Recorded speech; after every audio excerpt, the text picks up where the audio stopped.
On February the 28th, 1942, David and Peggy Jones were married in Wales.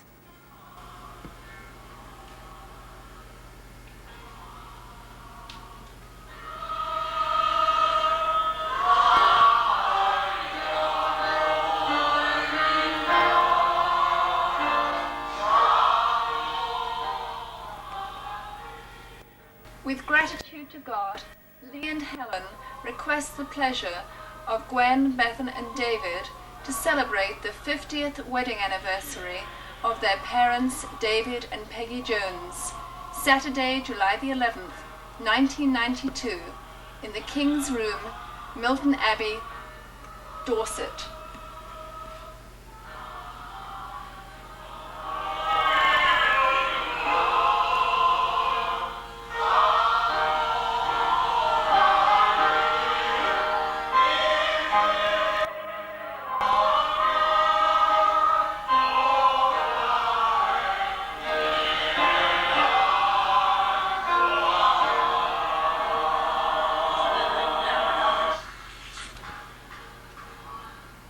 "35 relatives attended a beautiful reception honoring Mum and Dad.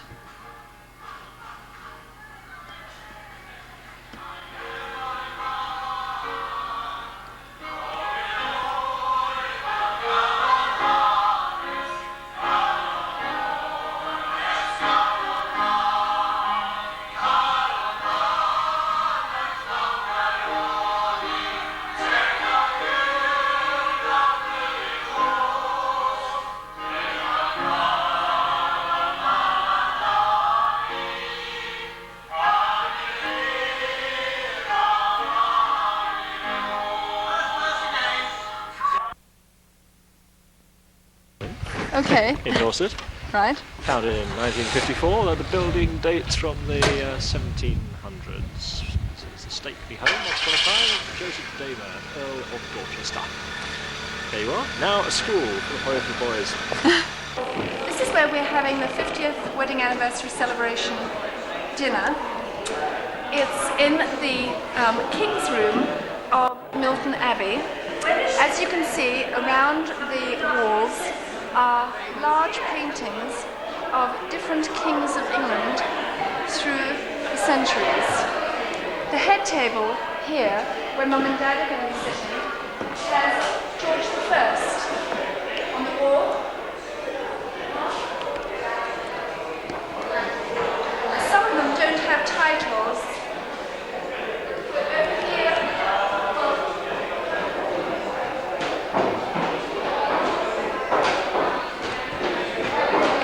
into the room in just a little while. Okay. All right. Okay. This is Gwenda Brock. Gwenda, tell me how you are related to Mum and Dad. My mother is your mother's sister. Right. Her mother Gwen is my mother's sister. Okay, and her Elder sister. Elder sister. eldest. Yes. Unfortunately, Auntie Gwen passed away 2 years ago. Nearly 4 years. 4 years ago. But she was the eldest sister, and that's who Gwen, our daughter, was named after. Was Auntie Gwen. Don't record. Okay. Now this is Les Brock. This is Gwenda's husband. All right. So he's related by marriage. Yes, I'm an Englishman, foreigner. Oh well, there we are. Another foreigner. That's it. Okay. Me? Yes. I'm, what am I? Relation to my Uncle Dave's nephew, and this is my wife, Anne. That's it, really. It's very good. Peg's niece, Auntie Peg. Oh. My mother was Auntie Gwen, Okay. the eldest of the family. Okay. Okay. And your husband is Dave. My father will be easier somewhere. I'm Brian. My father is Gwilym, who is Peg's brother, and this is my wife Jane, who is Scottish. Very good. This is for Maya in California. All right? Maya, nice to see you. Hi, Maya. This is Maya. Sorry you're not here. When did we last see Maya? Last time we saw Maya. 66 That's in right. California. Did we do? Well, didn't you go over to your mother's? And Mum was there and then they were... A long time ago. I'm Gwen's daughter. Maya, the eldest. I think she's already said that. She's had enough already. How are you related to Mum? I'm your sister. Brother?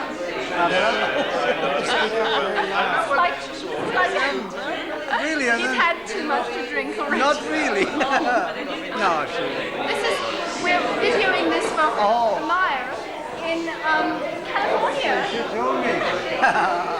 No. Yeah, she's my sister. Yes. She's my close sister. Close sister, that's right. Younger or older? She's the next one up. Next one up. Okay, so did you used to get her into trouble? Oh, Come closer. don't say about getting me into trouble. Her into trouble, getting me into trouble. She would get you into trouble. Yeah. I remember. Oh, I was about 6 or 7, and she was in the house with Gwyneth Rogers, a friend from down the road, and I walk in after being out playing, you know. So I thought, oh well, I'd like to hear the news at 9 o'clock, you see, and then we had the battery radios. And I went to pull the plug out to start the machine, the wireless, what we call it, the radio was called wireless in the day. So I pulled it, and when as soon as I went to touch it, it fell off in my hand. So I said, the wireless is broken. And Peg looked at me and said, your mother, that is it. And she said that. And so I put the thing down and I went about my business. Mum came home from chapel in church. Your mother, Gwen, Yeah. right? Auntie Gwen, Nana, yes? Yeah, Nana. Yes. Your Nana. My Nana. And she came home and your mother said, Mum, Dewey has broken the television, Radio, broken the wireless. So my mother just said, no, sorry, I'm lying now. No, she didn't say that, no. My mother went to turn the television on and didn't, the wireless, sorry. Yes. And when she went to turn it on, this thing was laying on the side, you see. Yes. So she said, who broke this wireless? I said, well, Mum, I said, it must have been me. I said, you know. So I thought, oh, well, this is it. And I was so used to getting a thumping, you know. And I must admit, I was a naughty boy, you know. There's no kidding about it. She was a great mother, but I deserved everything I got. Right. I know, she gave me a hiding, you know. And then she sent me upstairs, you see, to bed, supposed to be. But what I used to do, as you go out of the kitchen and into the middle room, and then you go up to the stairway, to the bedroom, and that was separated by a curtain. So I went behind there, and I sat down there for about 2 hours. And there was nothing more boring than just sitting down, not talking or nothing like that. So I gave up and I went to bed, you see. So the next morning, I came down and I cleaned the, the fender. Yes. Fender in front of the fire. Yes. Yeah, I spit and polished that, you know, with I don't know what it is, I can't remember what it is now. It's like some type of resin. Anyway, it was shiny. Mum can see the place, you know. And she said, I said, I did. You're a good boy, she said, and poor hell was right there. I found out that, I don't think it's a week it must have been months. Yes. And then I found out that the Mum had broken the television. She didn't tell me. Mum had broken the The wireless. wireless, And she yeah. hadn't. I hadn't told me. They're doing this is for Auntie Meyer, okay, in California. And if you, Uncle William, could say how you're related to Mum. I always remember Meyer as a very small girl. And I was a little older. And she couldn't say vinegar. She used to say dingy gong. And I felt so superior because I could say vinegar. I always remember the wonderful breakfast she gave us when we went to stay there. You know, first time we had egg and bacon. We went up to I also remember her leaving Vancouver. Peg and I were standing outside the house when Byron was in his mother's arms. I saw them go into the taxi, they went down the road, and then we went back to school. And that was when they left. From California. And so I got them to create a video of that. And I'm just trying to get a little bit from everybody so that she feels that she's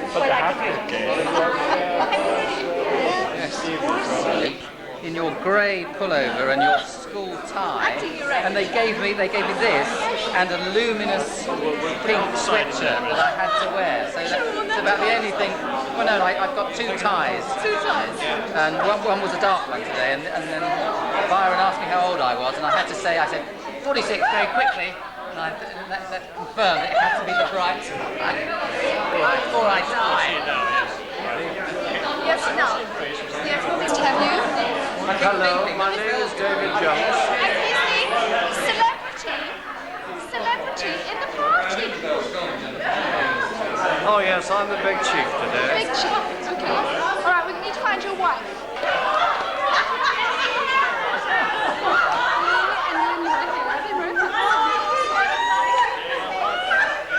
We are having our dinner. Just started with smoked salmon rolled with a fillet of cream cheese. Next course, of course, with salad. The next course is going to be stroganoff or a chicken in a white wine. The veggies. This is the menu. Dad did Peg and David to his menu. Inside, it reads smoked salmon and cream cheese, beef stroganoff or breast chicken in ham, cream, wine, white wine, roast and new potatoes, mange tout, baffin carrots, apple pie and cream, strawberries and pavlova, and a cheese board and coffee and nuts. David wants his present. He's going to have it in just a minute. Thank you. Now, Mom and Dad and me, and actually John and Craig and myself sitting there. This is the head table. Are you enjoying yourself, geese?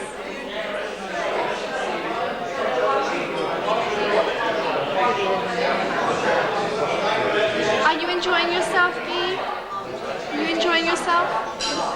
Very much. Good. Very much. Are you enjoying? Lovely. Wait a minute.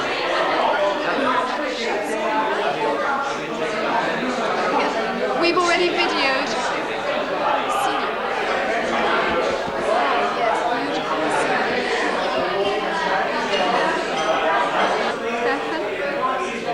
Hello, Bethan. This is my middle daughter, who's 8.5. Then Gwen, who's 10, my oldest daughter. Benjamin, my middle son, who is 14. Daniel, our oldest, who is 16.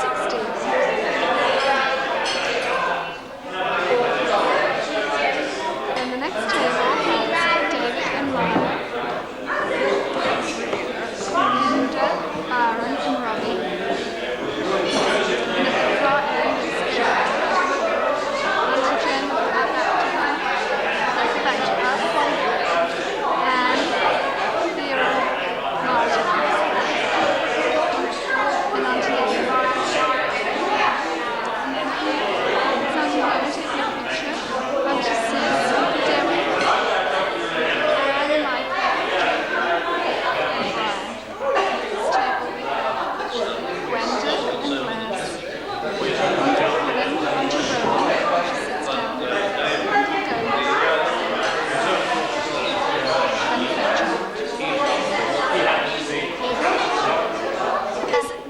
Auntie Ada No, here. you've got to talk Auntie it. Ada, No. move over here, away Now from this the is, light. Oh, I'm this just is listening, I'm E. talking now.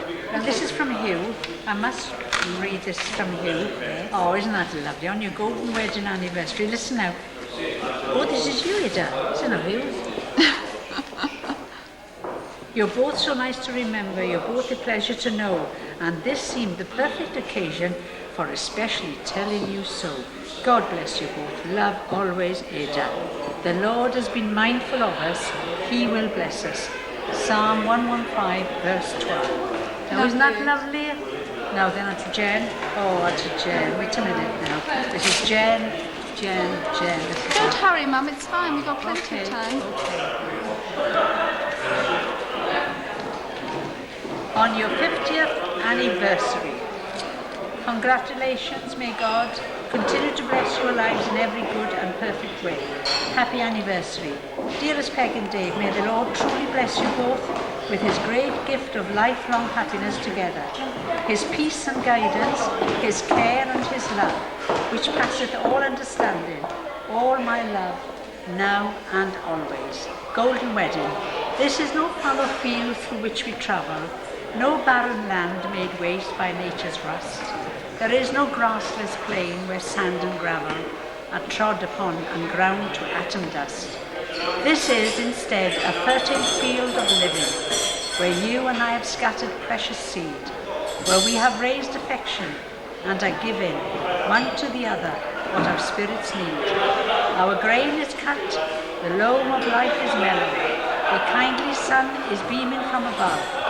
We've reaped abundant years of ripened yellow, for crops are rich when two have planted love. Oh, that's lovely. Oh, thank you, both. Thank you, Chair. What's good Yes. And this is from Hugh. All right. Oh, to Uncle Dave and Auntie Peg, may your future years together be as happy as your last 50. Congratulations. Fondest love with you. Golden wishes warm and true, made with love of both of you. Congratulations. Isn't that lovely? Lovely. I'm talking. Tell me, how are you related to Mum? Sister. Okay, where are you in the line? And the youngest. The youngest. Sister, yeah. Okay. Yes. And let's go on to Auntie Jen. Auntie Jen, you're a sister too, and how are you related to Mum? Where are you in the line? I'm her elder sister, and I'm also a sister in Christ. And I'm Auntie, a sister. right, so Auntie Ada is a sister in Christ and a sister. And then Auntie Jen, Yes, I'm a blood sister. and an eternal sister. Now we're all taking pictures for the brothers and sisters. Mum has having a chair. They all are coming over. Who should be in the chair? Uncle Dewi, Auntie Jen, Mum, Auntie Ada, and Auntie William. This is Vera sitting down, Mum, William, Auntie Ada, Auntie Jen, Byron, Winnie Fairchild, and Uncle Dewi. Give us a count so I can always see this. Auntie Sis, Dad, My sister's bottom. Jane. Brian will be standing next to us soon. Auntie Lynn and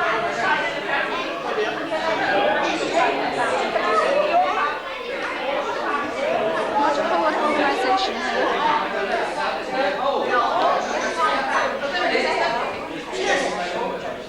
Auntie Sis keeps getting in the way. Come along, please. Oh yeah, Brian, Jane, Linda, Robbie, Auntie Lynn. Are you ready?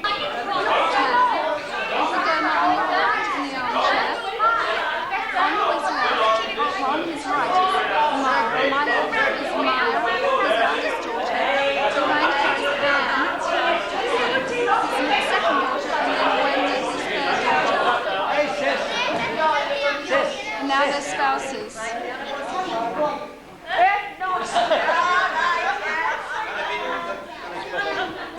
Best on board now. There's Wendy, Michael, Anne, David. Right, sit where?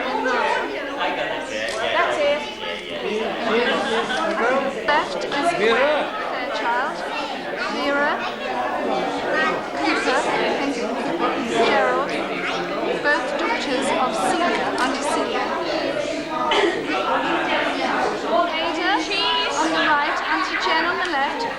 son Martin behind, and Anne, his wife. Benjamin, Daniel, David, Bethan, Gwen, Hannah.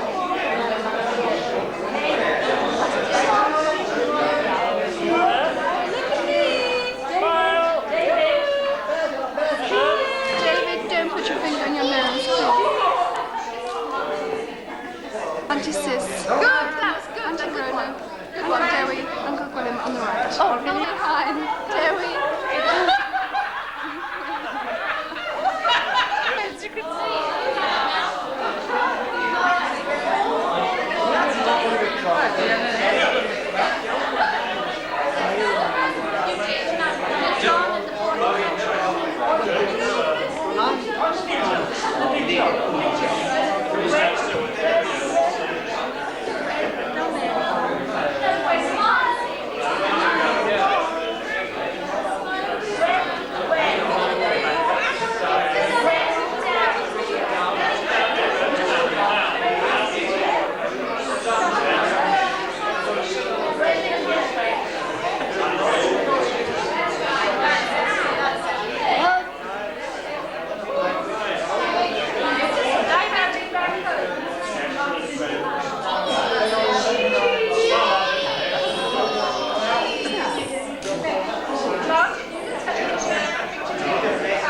Now been cleared, the table's been cleared, and we're about to look at the cake.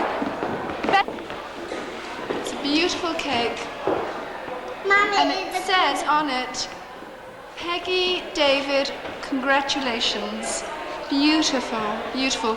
Girls and boys, move away, please. For you, Auntie Meyer. Your brother, Byron. Byron, are you glad to be here? It's a wonderful experience, and a room full of relatives, Maya. And let's see, Auntie Celia's two daughters, Gwen and Vera. Never seen them before, so I'll be in touch with you soon.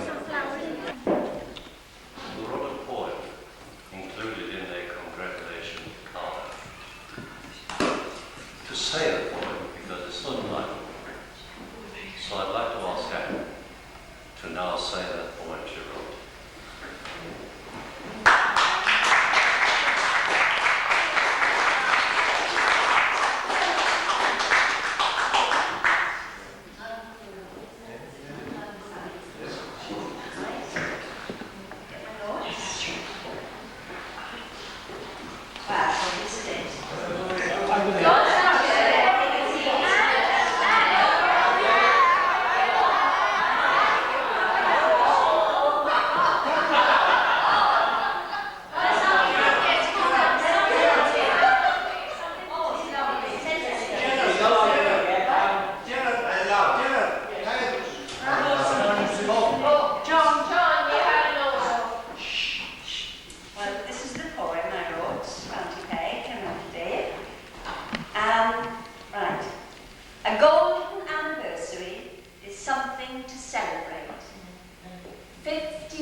Put you in it, you've gone.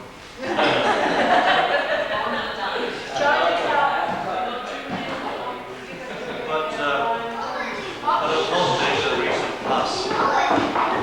Our reunions have been sad occasions. So Peg and I are delighted to have you with us on this 50th anniversary. Yeah. Maybe for a moment, think of those who cannot be with us. Those whose memories we treasure, we cherish, and love very dearly. And those I'm sure are looking down, smiling and wishing Peg and I full benefit. Every blessing on this anniversary occasion. Wonderful. On this occasion, we are delighted to have someone who travelled very far. And to him I say, Byron, the Oki Vodka in the heaven. Thank you for being with us today. And of course, having Craig, Helen, Gwen, Bethan and David with us from Bath Dallas, completes our family and our happiness. Having been out of commission last 2 months, I must thank Lee and John and Helen for organising all this. And for you all, Peg and I give our sincere thanks for the gifts you've given us. Now I'll tell you something, some time ago when we determined this location for the organisation for this anniversary, we realised it would incur you lots of expense. So we said, and we repeated, that we hoped you would give us gifts because it would incur you added expense. What we wanted was you to be with us, to make our day, to put the icing on the cake. But you didn't do that. You bought it, and you brought them. So I'll let you into another secret. I've locked all the doors, so you're not taking them back home. Thank you very, very much.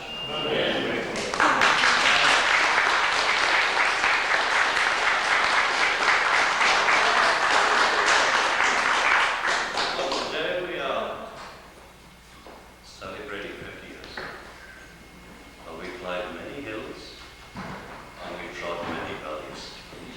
And the older generation can remember competitions of married couples. And the married couple who won the competition would win a fridge or a large TV. And the basis of the competition was that they would subject themselves to a panel of judges. And the married couple who could prove that during their married years that they hadn't had a crossword might win a fridge. I just want to tell you that Peg and I are not introduced. But I tell you something else, that any couple after 50 years would have the audacity to enter this competition would be strangers to the truth.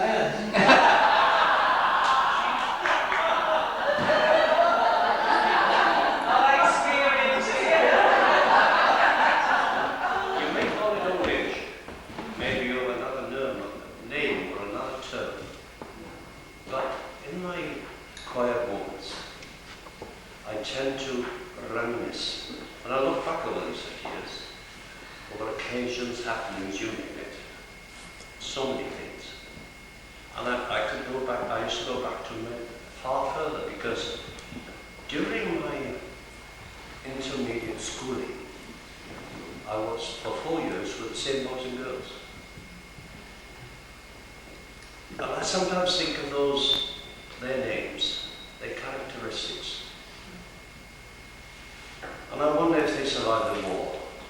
And if they did, what job, vocation or profession they pursued. And did they marry, did they have a family, and what success in life they had. And that's when I stopped, because I often wondered or tried to interpret what was success in life. Because so many years I've read and heard of people who in their profession, whether it's politics, finance, civil service, you name it, climb to the tops rungs of their ladder. Some even had titles bestowed. But then so often one read of some of their children, good education, university, who became dropouts, drug addicts. And to pursue this addiction they begged, borrow or stole. They became an embarrassment to their friends. They took from life, not give anything. And for these parents who climbed so high in the rungs of the ladder, for them, they created a life of unhappiness, discontent, unhappiness, shame, sorrow. And the only conclusion is that it doesn't matter how high in the rung of the ladder you climbed. If you cannot retain the stability, the unity, the happiness, the contentment of the family, your life, your success in life is nil. But there are countless couples who see their children from infancy through to teenage, as we saw Leah and Helen. And the outside activities of schooling were so many. And these little achievements in these outside activities, we remember the little badges they brought home to sew on the guy's uniform. That first swimming certificate where they managed to swim the breadth of the baths, all these little achievements through to teenage, was an inner joy. And then they worked hard. They became school teachers. They married two boys, John and Craig. Two boys in whom Peg and I highly delighted. They gave us 6 grandchildren, 3 boys and 3 girls.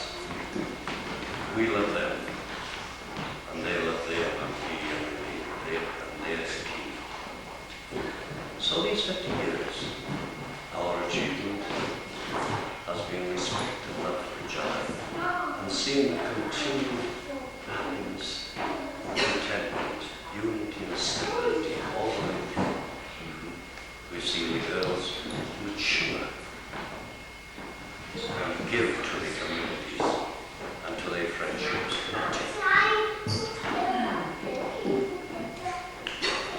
And this, we're very proud of we have done.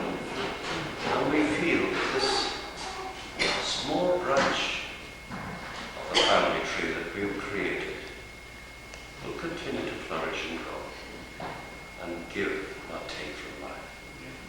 So this achievement, I never climbed many rungs of the family tree, or climbed many rungs of the ladder, but I feel that our achievement has been really the true interpretation of success in life. The characteristics that Leah and Helen has inherited, and the Christian influence from infancy through to their present day living and beliefs are all out of bed. All in bed. But I've been lucky, you see, very lucky. Because after they created, after they made Meg, they smashed the mold. They smashed the mold. So all you younger generation, I wish that you will all achieve these 50 years of marriage. But more important, that you will achieve my interpretation of success in life. So diolch. Diolch yn fawr. A phob bendydd I chi. Thank you.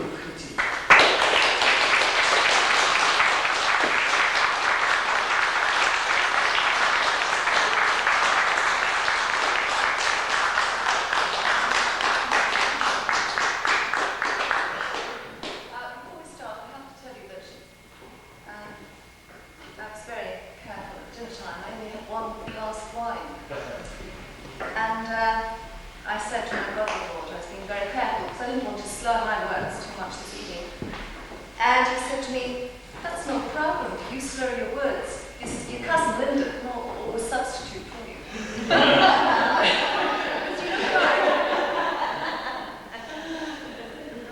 Alright, well, I'm going to share a few things with you about Mum and Dad. And Lee's going to interject a few words of humour here. And I'll try and get through it. Lee and I had the privilege of being raised in a very special family. My father put his family first. His energies were spent playing with his daughters, teaching them sports and games, drilling them on their multiplication tables, and helping with homework. As we grew older, he taught us both how to drive a car. Some of the phrases that have stuck with us are, "Never ever let the petrol gauge go below half, because the dirt is sucked up into the carburettor." Or, "Keep hands on the wheel at 10 to 2. Or while you're driving, "Do you know at this time the exact braking distance between you and the car in front?" Or, at traffic lights, "Let him go, clever Dick. He won't get there any quicker than you." Or, "If you ever got lost, remember, you have a tongue in your head, use it." These words have stuck with us. Dad also taught us the power of punctuality. It doesn't matter how early you are, always leave in plenty of time. He taught us organisational and administrative skills. We both learned to tackle any project by putting together first a rough draft.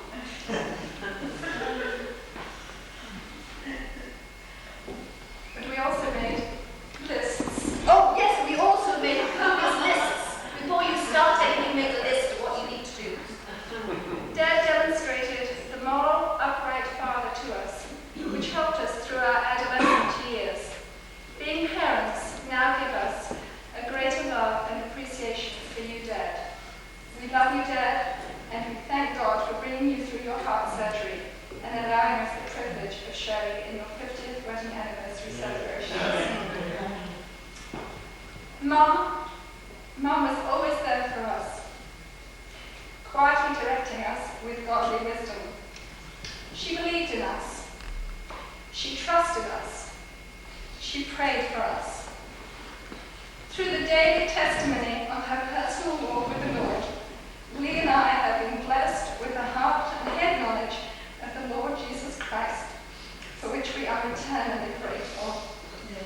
In the words of the Apostle John, my mother can say, "I have no greater joy than to hear that my children are walking in truth." Right, I'd like to close with a few brief verses from Proverbs 31, which aptly describe Mum. She speaks with wisdom, and faithful instruction is on her tongue. She watches over the affairs of her household, and does not eat the bread of idleness. Her children arise and call her blessed. Her husband also, and he praises her. Many women do noble things, but you, Mum, surpass them all. This morning we received a telegram which I'd like to read to you.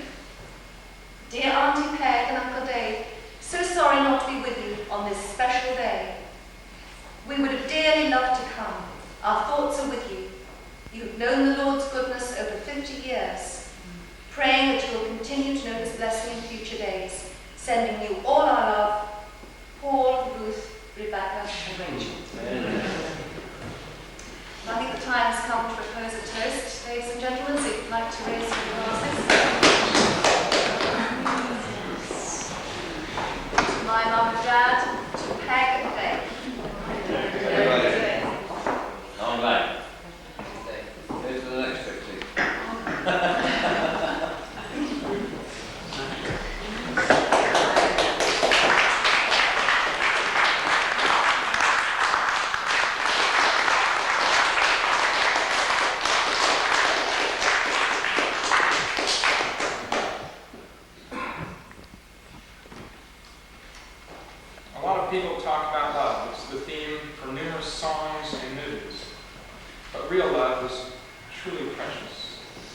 Vain and fortune are painful illusions without love. To quote one of the Proverbs, better is a bowl of vegetables where love is than a fattened ox and strife with it. Much of what I have learned about love has come through my marriage into this family. This is not to reflect poorly on my family. My upbringing is not much different from my peers. It is rather to say how very, very special this family is. As something of a latecomer,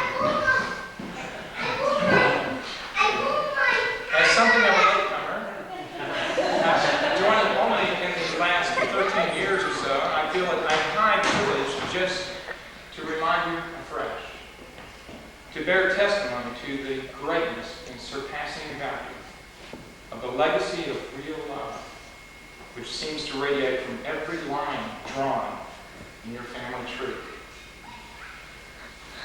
With certainty, I can personally attest to the imprint of your love on Helen's heart. And it is my deepest prayer that our children will come to understand and practice love as you have. May God bless you both in this tribute to 50 years of loving each other. Amen.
Now when they got it when it's so sad. All right. Everybody knows that one.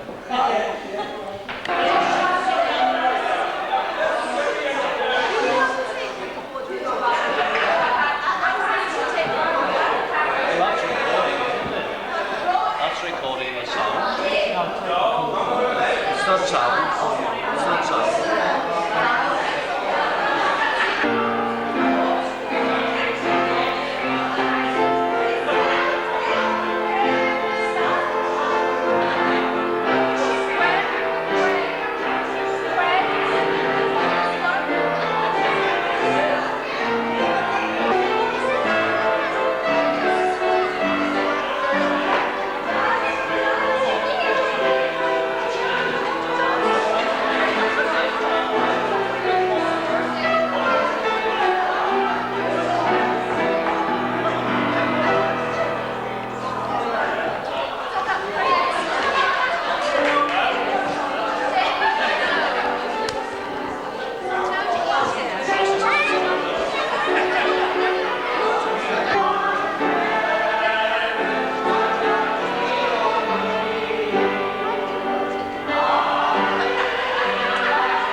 The smith, a mighty man is he, with large and sinewy hands, and the muscles of his brawny arms are as strong as iron bands.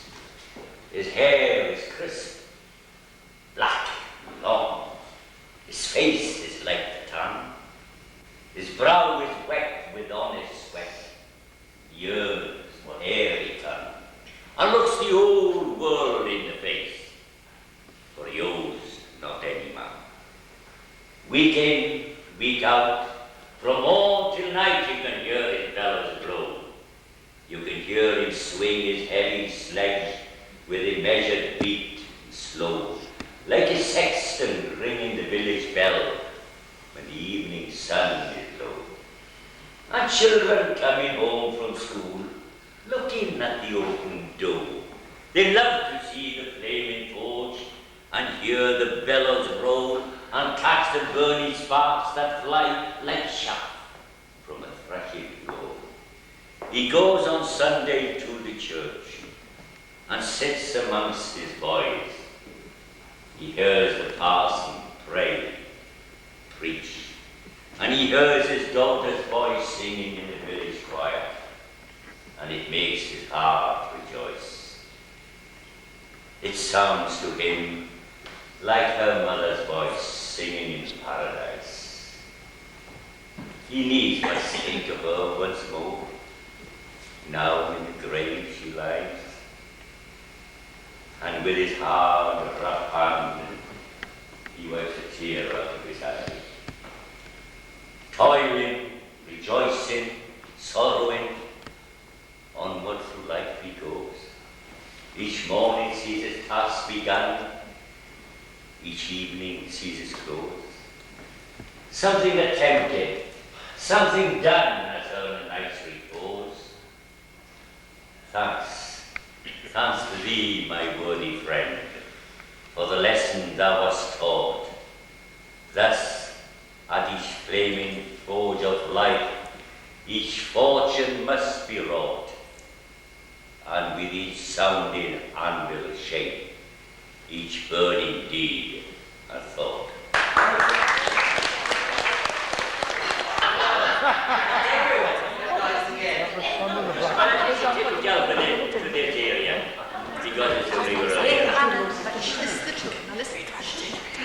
It is called the wind.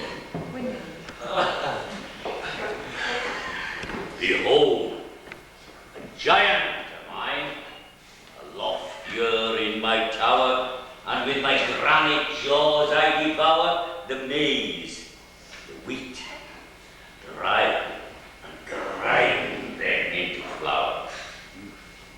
I look down over the farm and into the fields of grain I see, the harvest that is to be, and I fling to the air my arms, for I know they're all for me.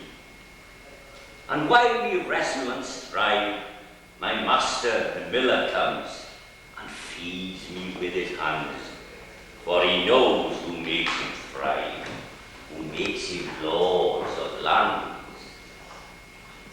On Sunday, I take my rest.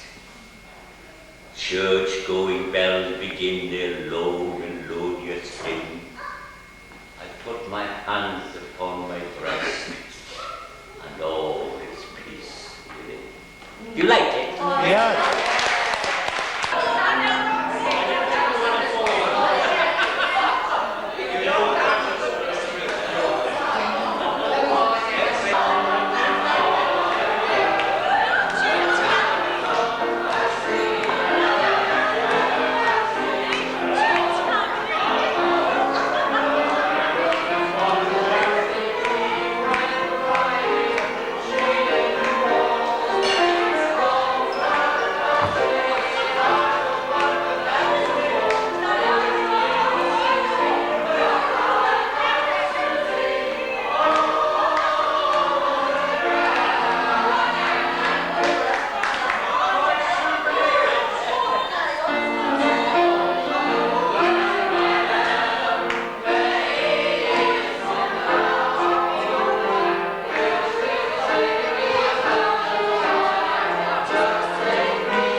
in a bit, I expect.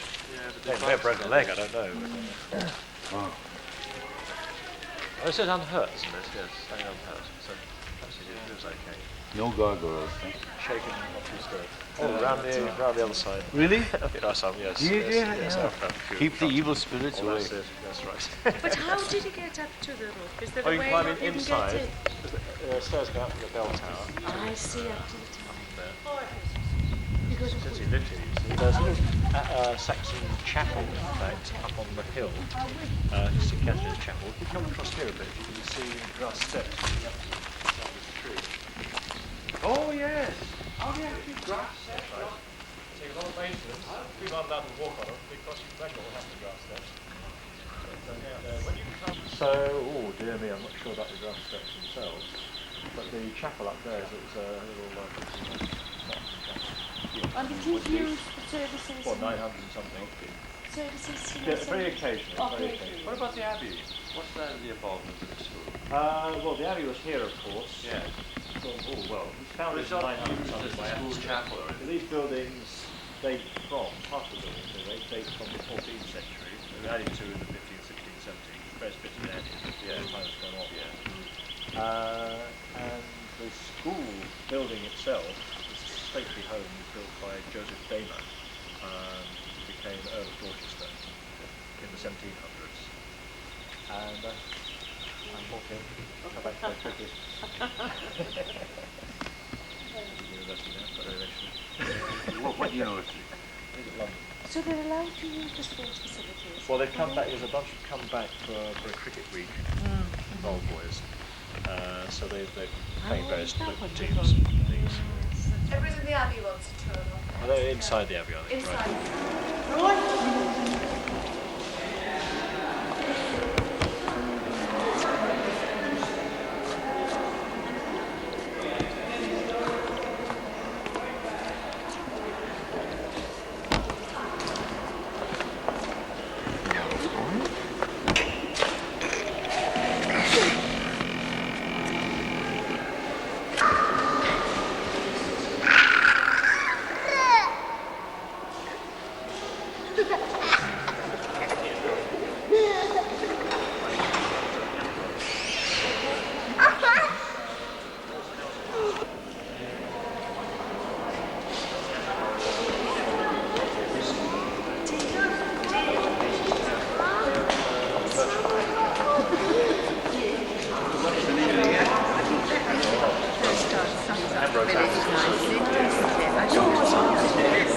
Latest Ambrose moved out into this area within the last decade.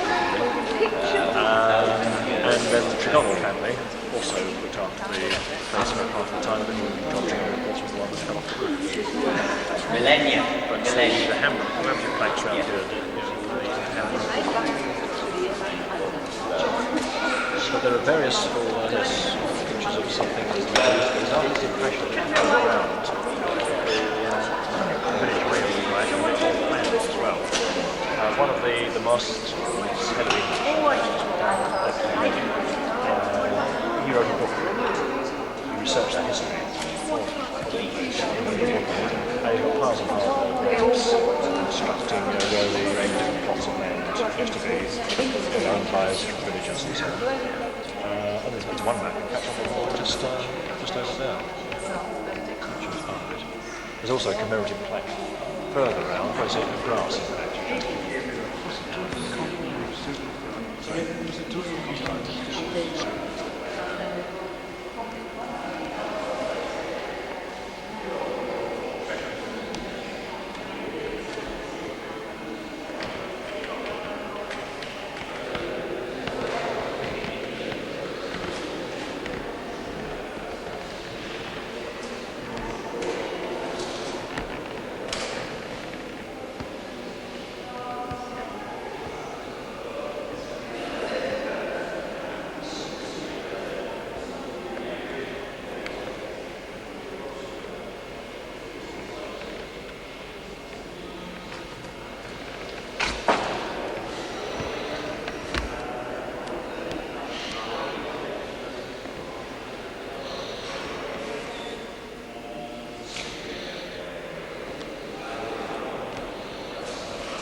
Anstey, and we're enjoying a wonderful ploughman's lunch. Some have ham, pork, beef, others have cheese, and the children have children's meals. In the foreground you see Lee sitting next to Michael, and John is talking across the way. We're all having a wonderful time. Most of the people who were at the celebrations last night. This is now Sunday morning, actually Sunday afternoon about 1 o'clock. And we are in unhot break with the cooks. Okay, the Skittle Bar it's called because of the Skittles. Skittles Martin and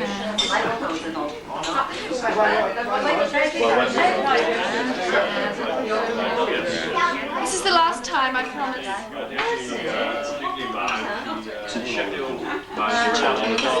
Talking about private. Automatic scoreboard. You need an automatic person with a piece of chalk to operate. And we have the return ball collection system.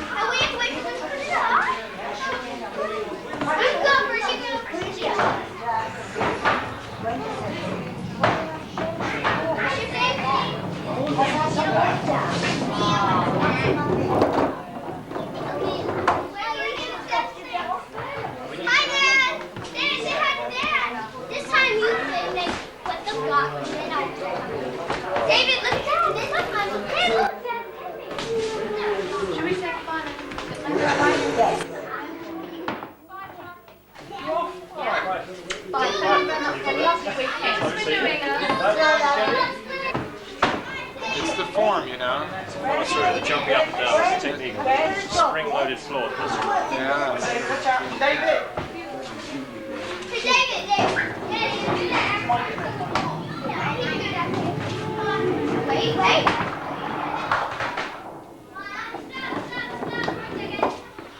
Oh, but by the time he gets there, he'll be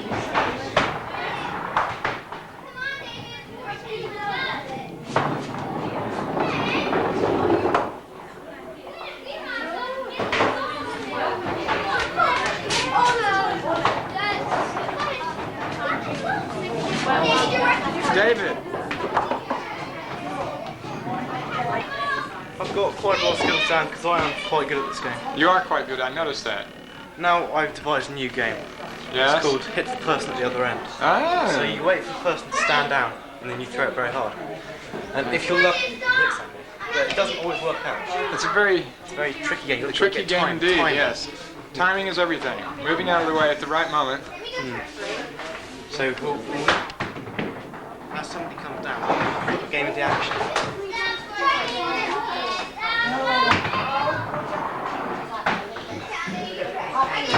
Timing is not everything. Aim helps too.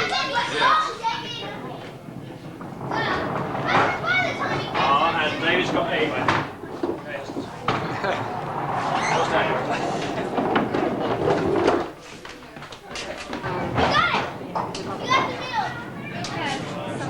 Don't worry. David!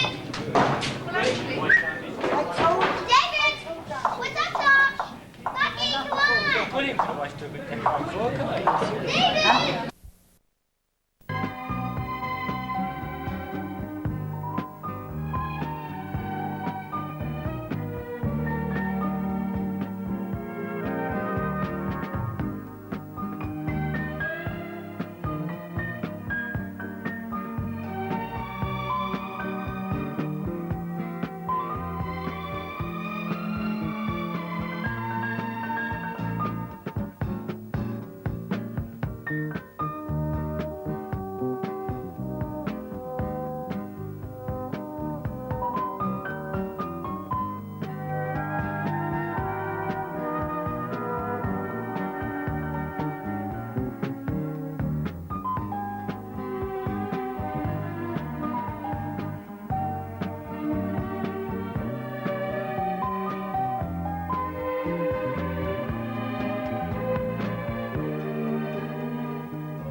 way. I go on the bus in London and I put up my mouth. No need that I'm giggling.